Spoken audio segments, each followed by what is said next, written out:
All right, what's going on, everybody? Today we're going to be doing another LeetCode problem. This one's called add two numbers. So let's get into it. So we're given two non-empty linked lists representing two non-negative integers, and the digits are stored in reverse order. They want us to basically add these two linked lists as if they were numbers, and then just return the sum as a linked list. And then important to note here, so obviously each node is just going to contain a single digit, 0 through 9. But important to note, the lists are going to represent the number backwards, right? So we're not going to have to reverse the list because, um, as you can see here, um, we have this list 243, but that's really just the number 342. Um, and if that doesn't make sense now, hopefully it will by the end of this video, why it's important that these are already reversed, because otherwise we would have to reverse them in order to do an addition algorithm.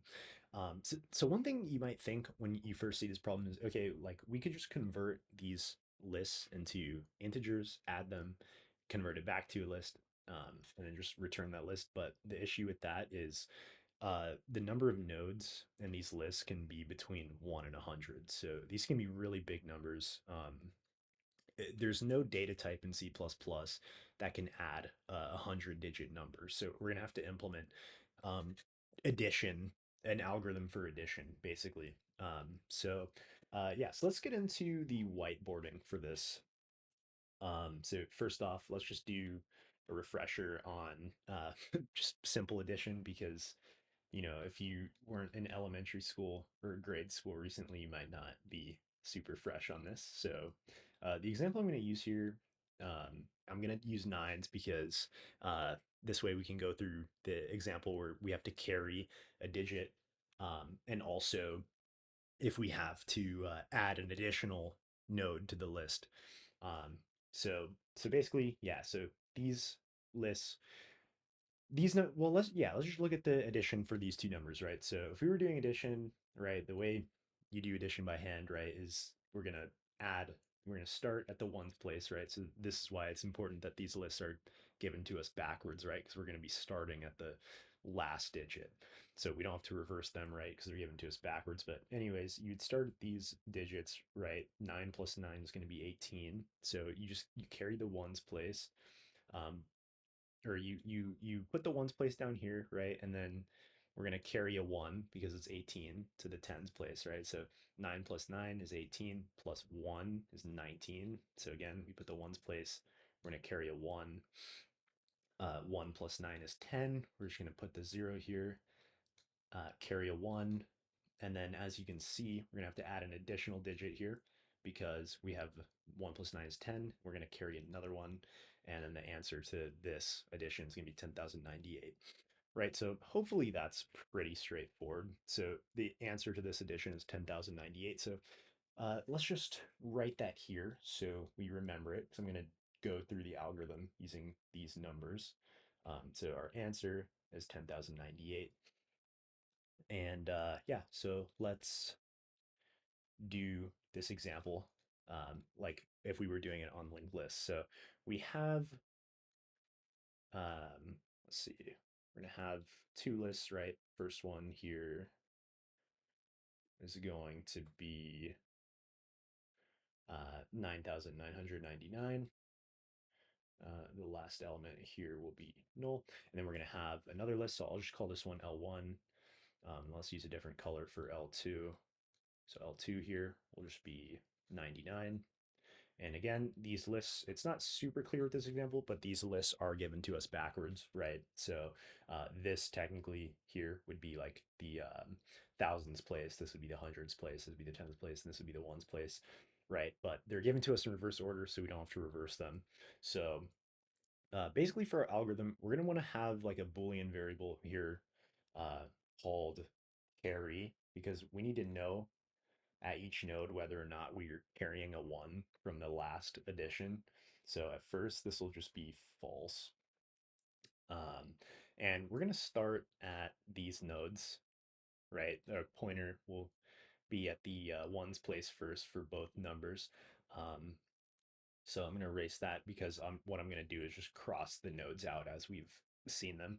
But anyways, we're starting with the first nodes here. Carry is false. So what we're going to do is we're basically going to just add these, right, like normal. So we're just going to add these nodes. The sum there would be, let's see, it's going to be 18, right? So what we're going to do is we're going to, for our new list, I'll just use green for the new list. So we're going to have to create a new list, obviously, for the sum. So our sum here is going to be, we don't want to put an 18, obviously, right? Because there's only one digit here. So how do we get this 8 out of this 18? Well, we can just take 18 minus 10. So we can just subtract 10 whenever this value is like greater than 9, right? Because we know we're going to be carrying the 1. So 18 is greater than 9. So we're going to have an 18 here. We're going to carry the 1. So carry is going to turn into true here, right? Because we need to know at the next node that we're carrying something. So carry will be true. First node there is going to be an 18, and then we'll just move on to the next nodes, right? So let's see. We looked at these, right? We're moving down the list. So now we're going to be looking at this 9 and this 9. The sum of that is going to be 18, but carry is true, right? So what does that mean? We have to add a 1 here, right? Because we're carrying. So this is really going to be 19. And again, this is greater than 9. So we're going to subtract 10. We'll get a 9 here. And then carry is still going to be true, right? Because we're carrying. And then we can move to the next nodes. So we're basically just going to loop. The way I'm going to implement this is we're going to loop while, and then I just noticed I didn't put null here, but we're going to loop while both of these uh, pointers for these lists are not null, right? So, and as you can see, we're going to have a null pointer here. So once we have, gone through both of these lists as far as we can, we basically need to check, right, if there's remaining elements in either list. So there's still going to be elements in L1, right? So basically what we have to do is add these digits to this list, but we can't just do that straight away because notice we have to carry still, right? So we're going to have to check if we're carrying. So being that carry is true, we have a 9 here. We can't just add a 9 here, right? That wouldn't be correct. We have to add 1 to this 9, right? So we would get 10. We're going to subtract 10 from this 10, right? Because it's greater than 9. So we get 0 here for this digit. And then we're going to basically just going to keep moving down L1 until L1's also empty. So we have a 0 there. Carry's still true, right? Because we're carrying. So we're going to cross out this 9 because we already considered it. So we're going to be at this node now. Um, so carry's true, right? So we're going to add 1 to this 9. We would get 10. Again, we're going to subtract 10 from that to get 0. And then that'll be our value here. And carry will still be true, right? Because we're carrying because that value is, again, it was greater than 9. So now we're going to be basically at this node, which is null. So once we've exhausted both of these lists, we can't just return because notice we still have to carry, right? So if both of the lists are empty at this point and we still need to carry, then we're just going to add another node that'll just be 1, right? So anytime both of these lists are empty and carry is still true, we need to add a node with the value 1 to basically just finish off that addition. So that's pretty much it for the algorithm. And I think this example handles quite a few of those edge cases, kind of looks at them. So as you can see, our result here is going to be 10,098, which is exactly the same as that addition we did by hand before. So let's just get into the code for this. So basically, the first thing we're going to want to do for a code, and let me just zoom out a little bit because there's going to be a lot of code here. So we're going to want to have a new list node. We'll just call dummy, and we're going to set that to, we're just going to allocate space for a new list node, right? Because it's just going to point to the head of our new list, pretty much, that we're going to be storing the sum in. So we're just going to create a new list node here, allocate space for that. And then we also want a node to keep track of wherever we are currently in that new list. So we'll just set that to the dummy node at first. We're also going to want a Boolean value to know if we're carrying or not. So we'll call this do carry. And at first, it'll just be false. So basically, we can start looping now. So we're just going to say, we're going to loop while L1 and L2 are non-null. And um, we're also going to want an integer for whatever the current sum is, right? So call int this sum, basically the sum of whatever the digits we're looking at for the current nodes we're at. So this sum, I'm not going to set that to anything yet. And basically, this sum is just going to, we can simply take, so we know L1 and L2 have nodes. So we can say L1 val plus L2 val, and that's going to be the sum, right, for the current two digits. And what we can do is basically we want to, so we need to account for whether or not we're carrying, right? Like we just talked about. So I'm just going to use a ternary here. We'll say the sum, if carry is true, we need to add 1 to this sum.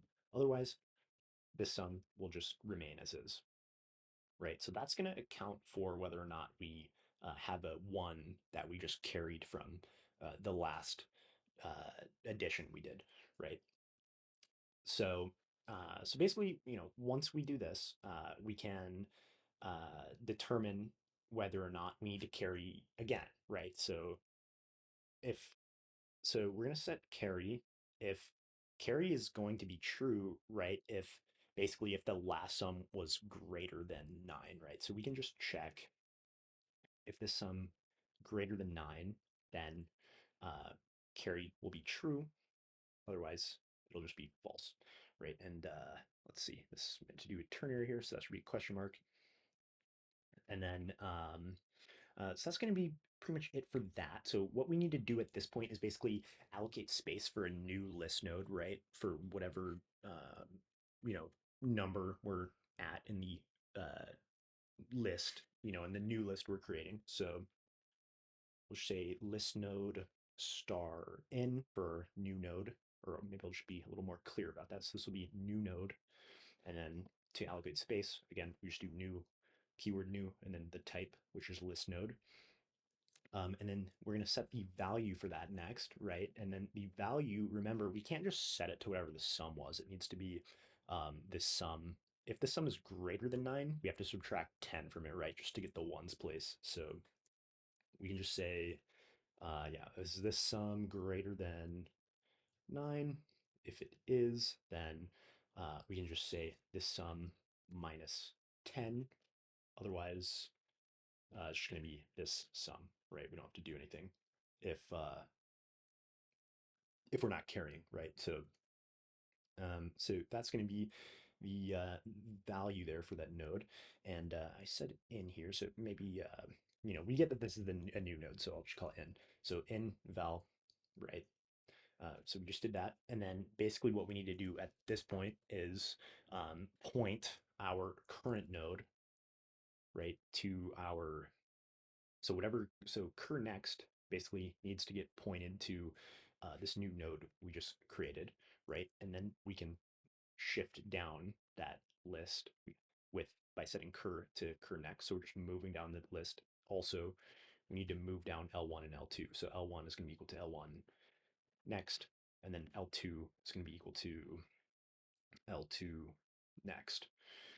Right, so that's pretty much it for this portion of the algorithm, right? But we're not quite done. So basically, what we just did was, you know, we added basically these elements, right? But there could still be elements, in one of the lists, right? So we have to account for that. So I'm just going to say if L1, well, first we'll account for L2. So if not L1, right? So if L1's empty, but L2 still has values, we basically need to add those remaining values in L2. But we need to do that while there's still values there, and we need to account for the potential case where we're carrying a one, you know. So we're gonna take so while L2, and we're going to say this sum is basically going to be we don't need to add L1, right? Because this list is empty, so it's going to be L2 val, but we need to check if we're carrying, right? So if carry is true, it's going to be L2 val plus one.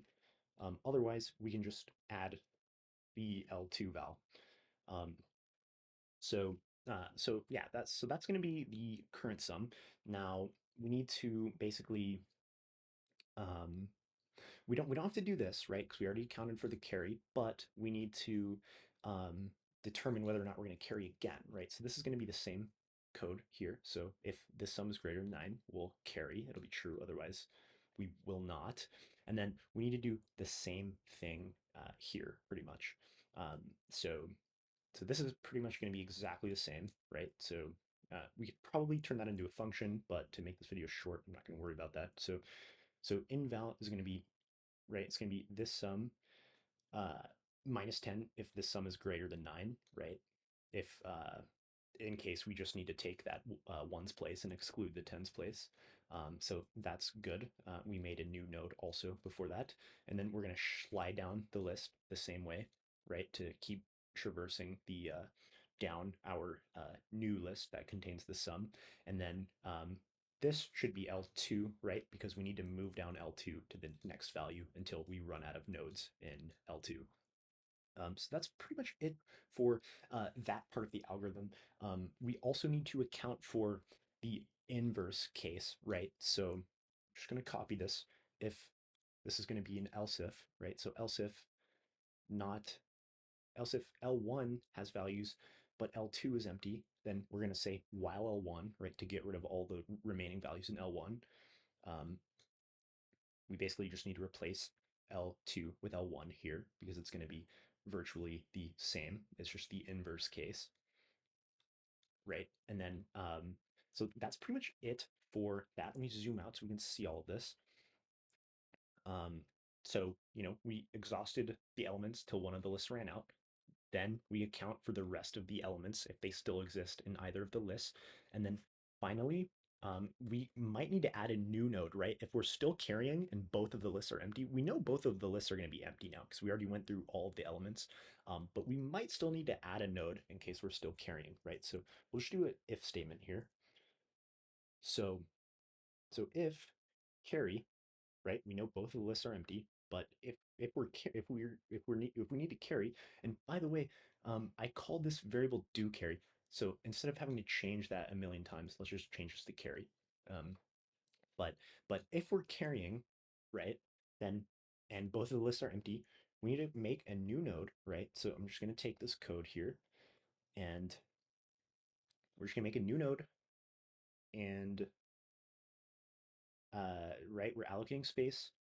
The value is going to be 1, right? If we're carrying every time, that'll be the value. And then we can just set that next node to n. And we don't have to shift down the list anymore because this is going to be for sure the last node. And then the last thing we can do is just return dummy next. But the problem with this, if we just did this, we'd have a memory leak, right? Because we allocated space for this new dummy list node. So we actually need to deallocate it first. So the way I'll do that is I'm just going to recycle one of our nodes here. So we'll just take that current node. That way I don't have to make another pointer. So we'll just take current. We're going to set that to dummy next. And then I'll say dummy equals cur, right? So basically, I'm using this pointer just like a temporary variable to store the head of our list. Um, and actually, what I'll do is I'll so that's a little incorrect. So we're gonna say take a temporary variable. We're gonna store that for that dummy node, and then we're gonna say dummy equals dummy next, and then um, so so so we're basically storing this node that we need to deallocate, and then we're going to turn that dummy node into the head of the list, and then we can just return dummy. And then before we do that, we can delete cur, right, to deallocate space basically for this, because we don't need that node. And if we were to just return the head of the list excluding this node, it would be get lost forever, right? Memory leak, not good. So we're going to handle that with this. So that's pretty much it for the code. It's a lot of code. I know you can do this a little bit more cleanly, um, but algorithmically, this makes the most sense to me. You could probably reduce the number of lines just by um, creating some functions because there is some repeated uh, syntax. But nevertheless, that's it for the code. The time complexity for this is going to be linear with respect to the size of the two lists because we're going to have to go through each element within them. So linear, big O of n plus m, where n is the size of L1 and m is the size of L2. And then the space is going to be linear if you're counting the resultant linked list that you're returning, because obviously we're going to have to allocate space for a new linked list that's respective to the size of those two lists we were given. Um, you know, so you can think of it that way, or if you're excluding the data structure you're returning, it would just be constant. But that's kind of just depends on whether you're counting the what you're returning as space or not. So yeah, that's pretty much it for this problem.